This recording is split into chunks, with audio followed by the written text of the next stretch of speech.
Hello, welcome to RevelatorAlf. I hope you're all well. So this video is all about the latest news in the motorcycle world and new bikes coming and all that kind of good stuff. So Norton motorcycles from the UK, a bit of news coming out from them. They discontinued, or they are discontinuing the bikes that they'd had, the 961 Commando, the V4S and the V4CR, the Cafe Racer variant, all allegedly, because on their website it's still there as of now, the time of recording this video, but they're supposed to be discontinuing those, and the Indian owners of Norton, TVS, they're investing in Norton to produce 6 new models, 6 new motorcycles. Now, what they'll be, when they'll be announced, it's supposed to be shortly, we don't know. Now, interestingly, the British government, the UK government, has just been over in India, and they've been trying to work on a trade deal between the two nations. And what they're suggesting now is that there's going to be even greater investment into Norton by TVS, the Indian motorcycle manufacturer, and it's going to create 300 jobs. Now, there was talk of all of Norton being shifted over to India in terms of the production, and this has been touted for other Western brands like KTM and Bajaj. Would they move their production over to India as well? But it appears that Norton, well, they've been invested in Norton for quite a while, TVS, and they've been building up their production facilities. So it'd be very interested to see what happens. But they're claiming here, this is a spokesman for the government here, saying that Norton plans will create 300 high-quality jobs. Now, we're assuming these high-quality jobs are here in the UK. TVS also reportedly developing the next generation electric vehicles. Now, this is the interesting thing, because there's a bit of a conflict here between what TVS's vision of electric is and what the Norton CEO vision of electric is, because they pulled the plug. Norton, this is reported by Visor Down here, good article once again here. The Times newspaper reported that Norton had pulled the plug on an advanced electric motorbike project, despite the historic manufacturer having received $8.5 million from UK taxpayers to develop it. So they're in a bit of a sticky situation here, because they've got this money to develop electric vehicles. But then the boss of Norton, Richard Arnold, said UK riders aren't ready for electric motorcycles. You can develop as many products as you want, he told the newspaper, this was the Times, but we have to make sure that they're ones consumers want to buy. This is electric bikes. And the evidence to date is that this is something consumers aren't ready for. So TVS, on one hand, may want to be pushing electric bikes of the future, let's say, and they may be investing in Norton for that reason. But the boss of Norton, back in July, said, well, no, electric bikes, nobody wants them, all that kind of stuff. At the same time, they've taken money from the UK government, the taxpayer, to develop electric bikes. So who knows what's going to happen with Norton in terms of what bikes they're going to bring to the market. You would imagine they're going to be announcing something very soon, whether it's at EICMA, whether it's at Motorcycle Live here in the UK this coming November. We've only got a month to go, right? So there's going to be a lot of announcements between now and then, or between now and the end of the year, in terms of new motorcycles. All the major manufacturers are sort of gearing up towards this. They've started to drip feed a few bikes coming through. The likes of Harley Davidson were supposed to be going for an autumn reveal of new motorcycles. We don't know for sure whether that's going to happen or not just yet, but Norton, they are primed for some big news coming out, and the Indian backers of Norton TVS seem to be pushing a lot of emphasis on them for electric bikes, but certainly new bikes coming out as well. News coming out of India again, Royal Enfield. Royal Enfield, just in my estimations, keep on going up and up and up. I just like the way they're doing stuff, and many people feel the same way about the Indian brand Royal Enfield. Well, in India, The Himalayan, we know, is this smaller adventure bike. Started off with the 411. It's now gone to liquid cooled 450. Where they're actually I'm looking at the pictures right now. Again, this is reported all over the motorcycle press. I'm just currently looking at Visor Down, but it's in motorcycle news here. But it's in lots of industry press all around the world, which I'm seeing it now. And certainly the Indian press is reporting it. That the Royal Enfield Himalayan 750. Is and it might be at EICMA. There might be excuse me. There might be revealing it there. There'll be a production version of the Himalayan 750 make its debut at a trade show in Milan, which is the EICMA is between the 4th and 9th of November. The same report also states the new Himalayan is expected to be showcased at Motorverse event in Goa in India, which is between the 21st 23rd of November. So it's very interesting to see. It's already piqued a lot of interest, not to mention already existing 450.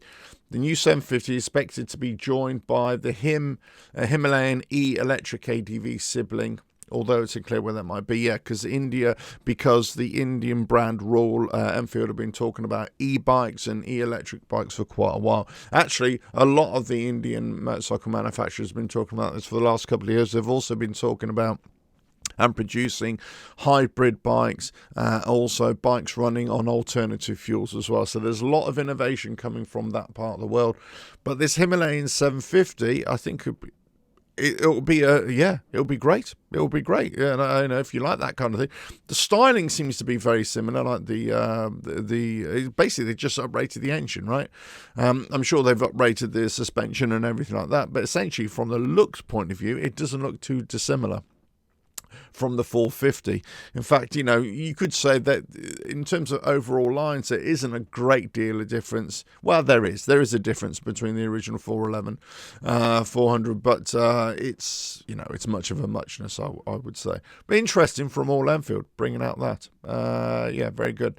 Now, this leads me on to the next story in terms of, do you like electric bikes? Do you not like electric bikes? Or the notion of them, or electric vehicles, right? One of the key problems with electric bikes that many people would say is an issue is a question of range, right? How far can you go on bikes and cars and everything? And we know that this is getting better and better all the time. We know that the major tech here, or the major stumbling block, is the battery tech. Can batteries be improved all the time so that in the future, actually, recharging or range will never be an issue, right? So I made a video a while ago talking about there's different innovation in battery tech coming on. And one company here in the United States, and there's quite a few parallel companies, innovations taking place at the same time here. So it's not just this one company. A US company says that they've developed technology that can reduce EV battery cost, because that's one of the things about the cost of battery production, but also, how do you dispose of batteries and the life of them and all that sort of stuff. Increase safety and extend the range up to 1,000 miles. Now, a lot of this, they're developing batteries. There's a lot of innovation going into electric vertical takeoff and landing vehicles. Let's say almost like electric helicopters going up and down, right? There's a lot of that going on. In fact, the UK government, the Civil Aviation Authority, has designated a whole new area for this particular type of mobility, right? But it's the battery tech that's going into that. They think, well, actually, we can take that innovation, or what we think we can put into those kinds of vehicles, and we can put it into cars, definitely, and we can transfer that onto bikes. So you could easily get 1,000 miles out of these batteries, or what they're proposing. I've seen this repeated with other battery innovation companies as well. They're talking about the range can be exponential on these new generation batteries. So would that change your whole opinion on electric vehicles in general?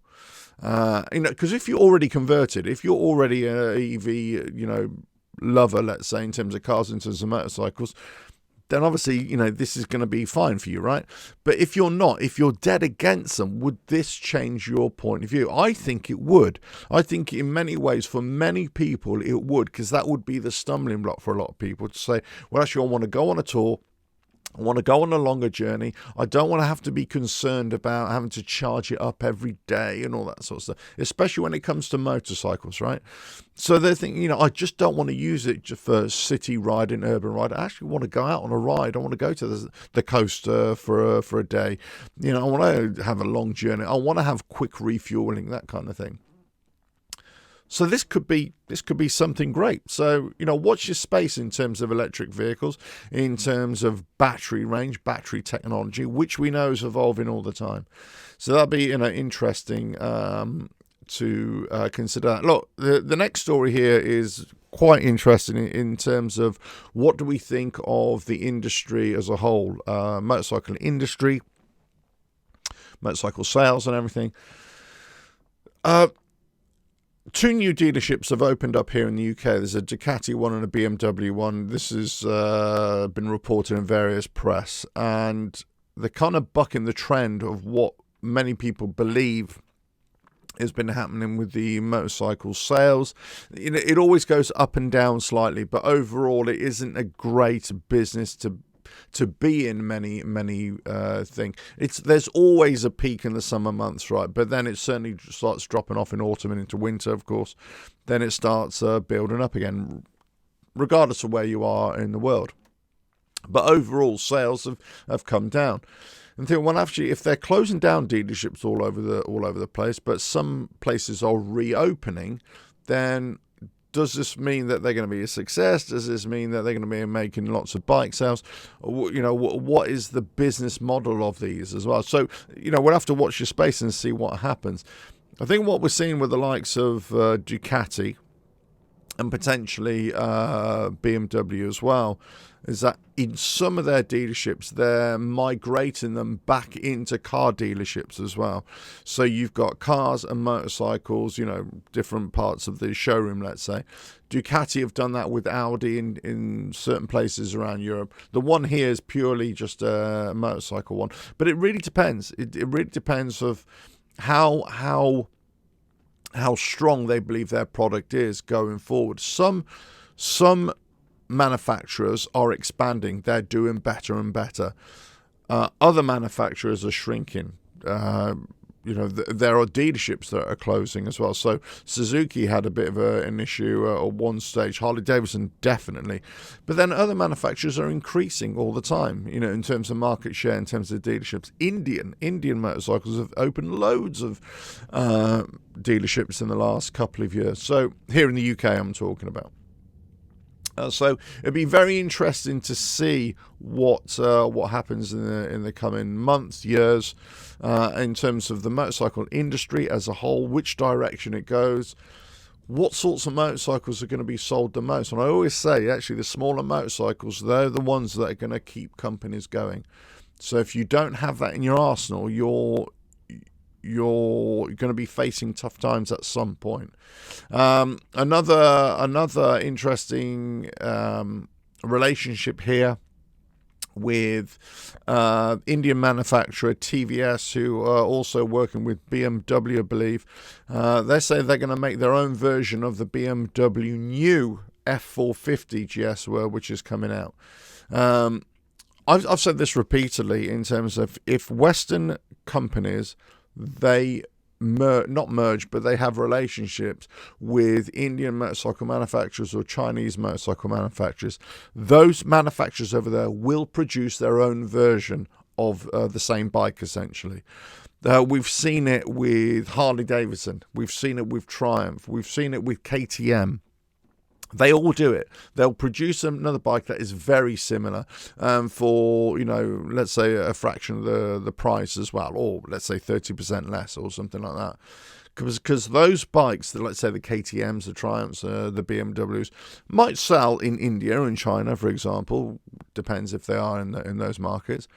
But those bikes will be for the Western markets. The equivalent from the Indian manufacturers or from the Chinese manufacturers will be for their markets. So that's the way it tends to go. You might get a certain percentage of these Western brand models being sold in those markets. But the model that they work off, or the business model they work off, is that they're going to produce one for the Western markets at a cheaper unit cost. And so everybody's happy. But at the same time, the trade-off here is that we're not going to sell these Western bikes over here because we're not in great numbers because they're going to be too expensive. What we'll do, we'll just produce our own cheaper version, in inverted commas, over here. Be very interested. Look, the Indian market is always buoyant, and in many ways, if you read some of the comments and videos, sometimes a lot of people say, yeah, we're going to take over the world and all that kind of stuff, and maybe they will, who knows. News from Honda. I reported on this a while ago, but Honda have come out with this. They've launched their CB1000F bike as well. 122 brake horsepower, 9,000 RPM, 76 foot-pounds of torque at 8,000 RPM. It's a 10,500 pound bike. The Hornet, which is 1000cc, 155 brake horsepower, well, that's a newer version. This is more really kind of old style version. This looks like a really nice bike, the 1000F. But the Hornet, which is obviously got more poke in it, that's just under 10,000. I said this a while ago, a long time ago, in that if the motorcycle brands, especially the well-established ones, let's say the Japanese brands, they respond to the cheap imports, let's say from China, from India, whatever it is. But they also come in on price, reduce their price, and bring a lot more value. Then that is going to steal the market, because certainly in Western markets they're going to say, well, these Japanese brands, for example, they're giving us a lot of bike here, and it's around about the 10,000, 12,000 pound shekel mark. These are great bikes. We're going to be really interested in them. And they keep on doing it. I keep on repeating this time and time again, that there are some great bikes out there and some great values, and it's great. I mean, this 1000F is, the intake funnel length has been extended, so 50 to 140 millimeters, with minimum diameter now sat at 36 millimeter.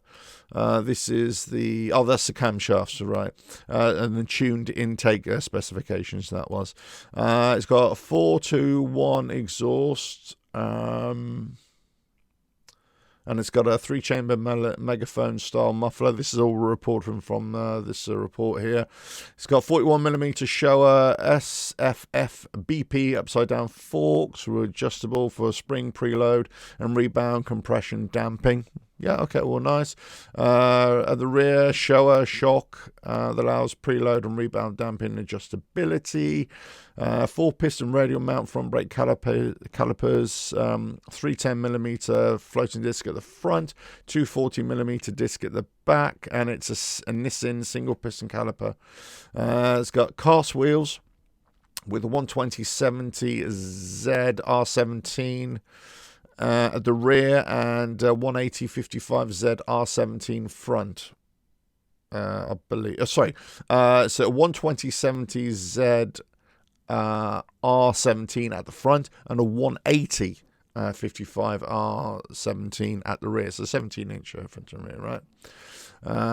All receives wheelie control and cornering ABS, 3 riding modes, which include standard, sport, rain, and two customizable user modes. Okay, all goes on. We don't know what we're looking at, to say £10,500. This is a lot of bike, naked bike, a lot of bike, a lot of style. I like it. I really like it. I like the look of it.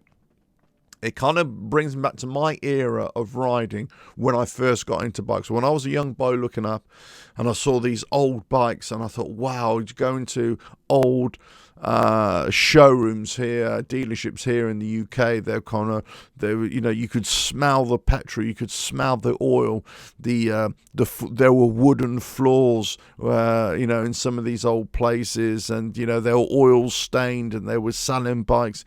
Oh, great times. And this reminds me of that, going back to that era.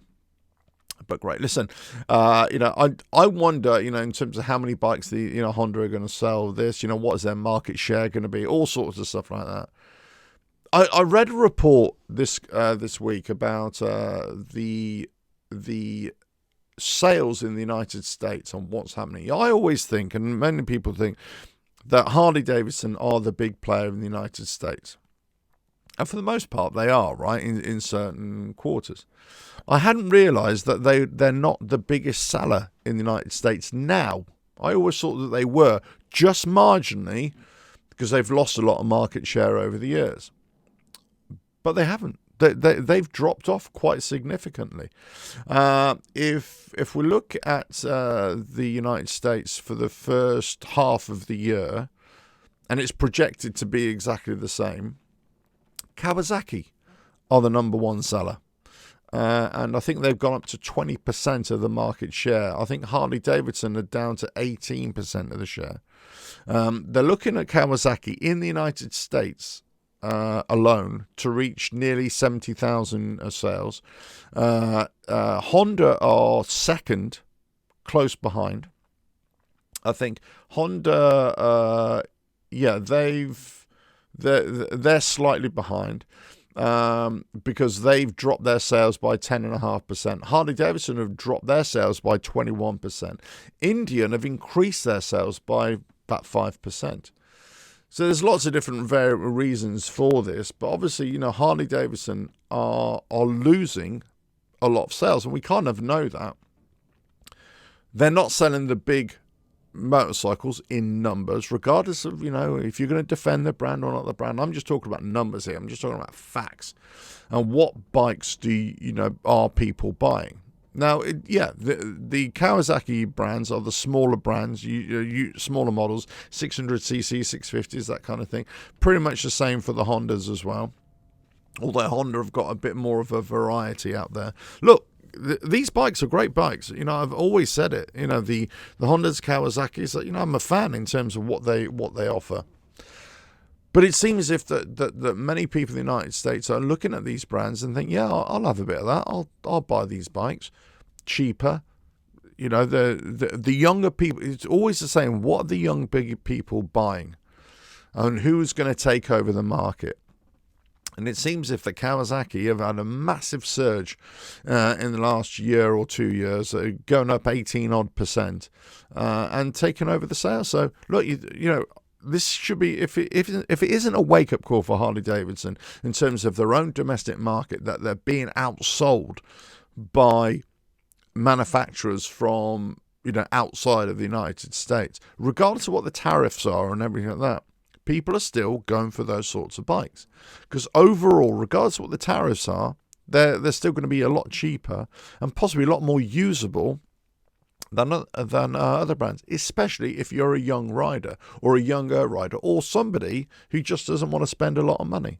Look, I've just talked about Honda, right? Honda, they could be coming out. Well, they are coming out 1,000cc bikes. About £10,000, right? That's going to be about the same in the US, $10,000, $12,000, $13,000. You're getting one hell of a bike that do everything that you want it to do. And it looks good as well. And it looks kind of retro. And it ticks a lot of boxes, right? And then you're going to try and compare that to buying, let's say, an Indian or a Harley Davidson. That could go anywhere above that. It could be 10, the Nitzer could be 10,000, but it could be, 15, 16, 20,000, 25,000, 30,000, whatever it is, right? But if you're talking about like for like in terms of just performance, right, which a lot of people might be looking at, then there'll be no comparison in terms of value, what you get there and what you get there. But it depends on styles, right? It depends on what you like, of course. But this is one of the reasons why Harley Davidson losing market share. I've said it time and time again. You can't continue having just expensive bikes and not sell something that other people are going to be able to afford to buy. I'm not saying that they have to become a Honda or a Kawasaki or whatever like that and produce, plastic bikes and all that kind of stuff. But they have to do something better. And the Nightster, regardless of what you think of it, right, it doesn't compete. It doesn't compete on any kind of level, right, with these. Now, if they'd had a better designed Nightster bike, let's say, with the 1250 engine that they put in the Sportster S, or a 1250 engine that they put in the Pan America in terms of power, right, and put that in there, then you'd have a bit of a pocket rocket. Then you kind of might think, okay, this might be okay. If they'd done different bikes around the Nightster, or different design of the Nightster, I'm just saying that kind of entry level, and you put it in at about $11,000, whatever, then you'd be easily, competing with these other brands. But there isn't there. Plus, you haven't got anything, at 500cc, 600cc, whatever it is. So, you're always going to be in a sticky wicket here. So it'd be very interesting to see how Harley-Davidson respond, if they can respond. I don't know. But I thought that was really interesting. Obviously, we're now in October, so third quarter results will be coming out for Harley-Davidson very soon. We'll have to see how they do. I mean, it hasn't been good reading, if you're a Harley-Davidson fan, of course. Market share overall hasn't been great for all brands, actually, in terms of numbers of motorcycles sold. There's been a lot of a big downturn. As I say, there's always peaks and troughs, and there's always little upsurges, and there are always brands that kind of buck the trend as well, but they tend to offer a lot more variety to many more different size wallets out there, let's put it that way. But if you take the likes of Indian, for example, well, they've increased market share, and they're selling more bikes and opening up more dealerships. It seems as if their backers are pushing out the brand as much as they're possible, and they're trying to fill the holes where Harley-Davidson are failing as well. So, look, is that because other manufacturers are better than Harley-Davidson? I don't think they are. I think what it is, this comes down to the management of the company and what your ambition is, where your goals are, and what you want to achieve with your bikes, and what customers you want to attract to the brand. And I think that's got a lot to do with it. Anyway, listen, I've harped on enough here. Let me know what you think in the comments below. Are you excited for any new motorcycles coming through? Are you excited about the potential new technology that could take over motorcycling in general? Let us know your thoughts in the comments below. If you like what I do here, keep on watching, and I'll catch you again in another video. Well, coming soonish. Catch you again. Bye now.